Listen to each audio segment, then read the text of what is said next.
Bienvenue à tous mes amis, vous êtes de plus en plus nombreux à suivre News Jardin TV, la chaîne qui vous permet de progresser de jour en jour dans vos connaissances botaniques et jardinières grâce à nos vidéos, et nous vous en remercions. Quand je dis nous, c'est ma petite jardinière et moi-même, et nous sommes extrêmement heureux de vous accueillir dans ce décor qu'elle a soigneusement façonné pour partager ensemble notre passion pour les plantes, le jardin, le jardinage, la botanique et la nature.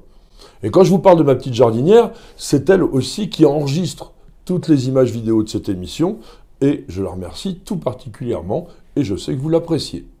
Nous avons l'avantage ce soir de vous recevoir pour le numéro 449 de notre émission journalière Le Quotidien du Jardin, une émission qui est faite avec vous, par vous, pour vous, grâce à vous, et oui, puisqu'elle consiste à ce que je réponde régulièrement à toutes les questions que vous nous posez sur le monde végétal, le jardin, le jardinage, et continuez bien sûr à nous en poser. C'est bien sûr avec Nicole que nous regardons régulièrement toutes vos questions et que nous les sélectionnons. Et pour aujourd'hui, nous avons été interpellés par celle de Bérénice 3961 qui nous dit la chose suivante. Cet automne, j'ai remarqué une sorte d'agapanthe rose. Apparemment, ce serait une nérine. Pourriez-vous nous en parler? Merci. Les nérines sont des plantes bulbeuses originaires des zones semi-arides en Afrique australe, c'est-à-dire en Afrique du Sud, au Botswana, au Lesotho, en Namibie et au Zimbabwe. Et ces plantes appartiennent bien à la même famille que les agapanthes, mais en réalité elles sont beaucoup plus proches du genre Brunsvigia, qui compte 19 espèces, ou du genre Lycoris, qui lui compte 23 espèces. Aux toutes premières heures de la botanique, la nérine a été confondue avec un narcisse. Parce que la première description remonte pas moins à 1635. Elle est due au botaniste français Jacques-Philippe Cornu, qui nomma la plante Narcissus japonicus rutiloflore. Ça veut dire narcisse du Japon à fleurs rutilantes, à fleurs superbes. Mais en fait, il s'agissait de la plante qu'on appelle aujourd'hui Nérine sarniensis. Et on va la retrouver, cette plante, en 1725, dans l'ouvrage A Description of the Guernsey Lily, qui est dû au médecin et botaniste britannique James Douglas, et là qui lui donne toujours un nom particulier, Lilo-Narcissus sarniensis autumno-florens. Cela veut dire en fait un lys narcisse de Guernsey à floraison automnale. Et puis bien entendu, Linné est passé par là et en 1753, dans son Species Plantarum, eh bien il appelle la plante Amaryllis sarniensis. Et l'association que font les botanistes de l'époque avec l'île de Guernsey vient d'une histoire peut-être légendaire qui rapporte qu'un navire transportant quelques échantillons de bulbes de cette plante à destination des Pays-Bas, aurait fait naufrage à Guernsey et les bulbes rejetés sur la plage par la marée s'y établirent, se multiplièrent parce que le littoral de l'île bénéficie de conditions climatiques tout à fait favorables à la plante. Mais il a fallu attendre 1820 pour que le genre nérine soit créé par le botaniste, illustrateur et poète anglais William Herbert, qui était un spécialiste des Amaryllidaceae, et il a publié d'ailleurs un livre qui s'appelle Amaryllidaceae en 1837, et il était totalement passionné par les nérines. Et il a choisi ce nom qui évoque les nymphes de la mer de la mythologie grecque, c'est-à-dire les Néréides, parce qu'elles protégeaient les marins et leurs navires, ce qui est encore une fois une allusion à l'histoire du naufrage que je vous ai raconté précédemment. Aujourd'hui, le genre nérine compte 27 espèces qui sont validées par la nomenclature botanique internationale et 74 synonymes. Bien évidemment, vous l'avez compris, le genre appartient à la famille des Amaryllidaceae, une famille importante, 283 genres, 2346 espèces, famille créée en 1805 par le naturaliste et artiste français Jean-Henri Jaume Saint-Hilaire. Les nérines ont des caractéristiques communes, à savoir des feuilles linéaires, plates, en forme de lanière, rubanées, on dit en botanique, et elles peuvent être même parfois filiformes, et il y a d'ailleurs une espèce qui s'appelle Nérine filifolia. Les fleurs sont assez peu nombreuses et portées en ombelles sphériques sur une solide hampe dépourvue de feuilles. Les fleurs individuelles ressemblent à des lys, et généralement elles ont ce que l'on appelle un périanthe zygomorphe, c'est-à-dire il y a un seul plan de symétrie. Chaque fleur est constituée d'un tube court, allongé ou recourbé, et il y a 6 tépales, c'est-à-dire une association de sépales et de pétales qui sont confondus. Ils peuvent être blancs, le plus souvent ils sont roses, et il y en a parfois des rouges. Et ces tépales se rejoignent à la base pour former un tube. Quant aux parties libres des tépales, eh bien, généralement elles sont très étroites et surtout ondulées ou recourbées. Il y a 6 étamines filiformes qui sont fusionnées à la base. En botanique, on dit qu'elles sont connées. Et elles dépassent en général la corolle. Donc ça donne quelque chose de très léger, de très gracieux, avec des anthères oblongues, mobiles, qui sont attachées au filet. Le filet, c'est donc la tige de l'étamine, sur la partie arrière. Donc ça tremble vraiment. Quant au pistil, il est formé d'un style filiforme et terminé par un stigmate à 3 pointes.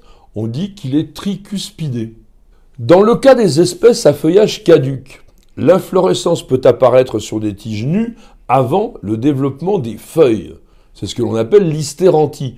Et sinon, elles apparaissent en même temps, feuilles et fleurs, et à ce moment-là, on a affaire à de la synanthie, et de temps en temps, les feuilles peuvent apparaître simplement après que les fleurs soient fanées.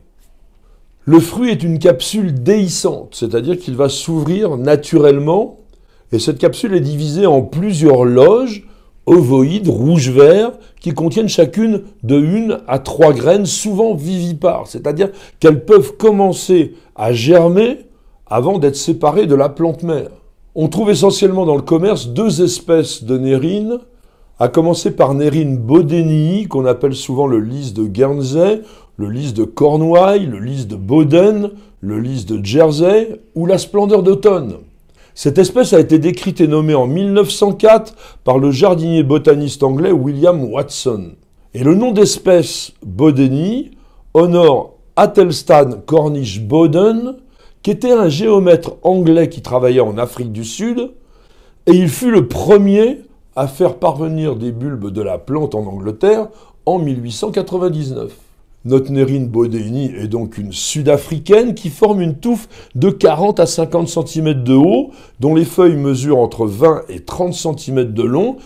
Elles sont rubanées et caduques en été. La plante nécessite ce que l'on appelle une estivation. Et ces feuilles apparaissent après la floraison et elles vont mourir à la fin du printemps lorsque le bulbe entre en dormance. Entre septembre et novembre, vous avez des ombelles légères composées de 5 à 10 fleurs de 5 à 8 cm de diamètre qui ont une forme d'entonnoir. Elles sont légèrement odorantes et leurs tépales sont récurvés, donc ils se retournent vers l'arrière, rose vif avec le bord ondulé. Vous allez trouver couramment dans le commerce le cultivar Pink Triumph, qui est la plus rustique de toutes les nérines, puisque le bulbe résistera à environ moins 10 degrés dans des conditions bien sèches, et cette plante se pare de fleurs plus grandes que celles de l'espèce type. Et puis vous avez Nérine sarniensis, que l'on a déjà évoqué, le lys araignée, et c'est l'espèce qu'a utilisé d'ailleurs William Herbert pour créer le genre en 1820. Cette plante porte aussi les noms communs de lys de Guernsey et lys de Jersey, tout simplement parce que la plante s'est naturalisée sur ces îles. Et le nom d'espèce sarniensis, que je n'avais pas expliqué, indique que la plante vient de Sarnia, qui était tout simplement la dénomination latine du bailliage de Guernsey, une circonscription qui dépend aujourd'hui de la couronne britannique, et qui comprend aussi les îles Serques et Aurigny. Nérine sarniensis se distingue tout simplement par la couleur de ses fleurs, qui sont d'un rouge orangé très spectaculaire, en général au mois d'octobre. Dans les régions abritées du littoral, il est possible de cultiver les nérines en pleine terre, en plein soleil, dans un sol bien drainant. Ailleurs, vous avez plutôt intérêt à planter les bulbes au printemps en pot, en pleine lumière. Le bulbe a une forme ventrue à la base et après, il fait comme un col de cygne et vous laissez juste émerger la pointe du bulbe et dans un mélange de terreau, de sable et de terre franche, il faut que ça soit à la fois riche, léger, drainant. Et sachez une chose importante, c'est que ces plantes, comme beaucoup d'amaryllidaceae d'ailleurs, réussissent mieux et surtout fleurissent beaucoup plus lorsque le conteneur est étroit. Et ensuite, elles n'aiment pas beaucoup être dérangées, il faudra les rempoter que lorsque c'est vraiment nécessaire. Une chose extrêmement importante, c'est de maintenir le bulbe bien au sec pendant la dormance estivale, parce que sous un climat humide, la plante ne fleurira pas. Côté entretien, après la floraison, vous apporterez un engrais liquide faiblement dosé en azote qui favorisera le développement du feuillage. Côté anecdotique, sachez que les bulbes de Nerine bodenii contiennent de l'ingérémine, qu'on appelle aussi lycobétaïne, un alcaloïde que l'on trouve également dans une autre plante intéressante pour le bord de mer, Pancratium maritimum, d'ailleurs on l'appelle le lys de mer, même si ce n'est pas un lys. Et cette substance est un inhibiteur de l'acétylcholinestérase, et à ce titre, elle pourrait être intéressante dans le cadre des recherches sur le traitement de la maladie d'Alzheimer. Et puis la lycobétaïne présente également des propriétés fongicides et antibactériennes. Dans le langage des fleurs, la nérine exprime « tu as accroché mon cœur » avec ses pétales recourbés, ou tout simplement « tu es une séductrice ». Je vous propose maintenant que nous terminions notre émission avec une évocation poétique de la nérine, un petit peu comme nous en avons pris l'habitude. Et encore une fois, j'ai dû prendre la plume car aucun grand auteur ne s'était intéressé à cette plante. Survivante d'un naufrage échoué à Guernsey, Nérine, fleur des nymphes marines, compagne de Neptune, porte aussi parfois le surnom lys de Jersey, appréciant de ces îles la douceur opportune. Née d'un bulbe ventru en forme de col de cygne, la fleur enchante l'automne d'un tendre rose carné. Native d'Afrique australe, la belle craint les frimas, en pot cultivez-la, hors gel à minima. Merci à tous et à chacun de nous avoir suivis. J'espère que vous avez fait une belle découverte avec cette bulbeuse qui, lorsqu'on la cultive à l'intérieur, est vraiment très très facile à réussir. Elle fleurit à tous les coups. En revanche, c'est pas toujours évident de la garder d'une année sur l'autre, mais c'est spectaculaire et surtout, ça fleurit à une époque où il n'y a pas souvent grand-chose. En tous les cas, merci beaucoup d'avoir posé cette question. Elle nous aura permis encore une fois de faire progresser notre fameuse encyclopédie des plantes et du jardin en vidéo. Madame, monsieur, je vous souhaite de passer une excellente soirée et je vous donne rendez-vous dès demain pour de nouvelles aventures jardinières et bien sûr pour un nouveau numéro de notre émission journalière Le Quotidien du Jardin. C'est sur Nous Jardin TV et nulle part ailleurs.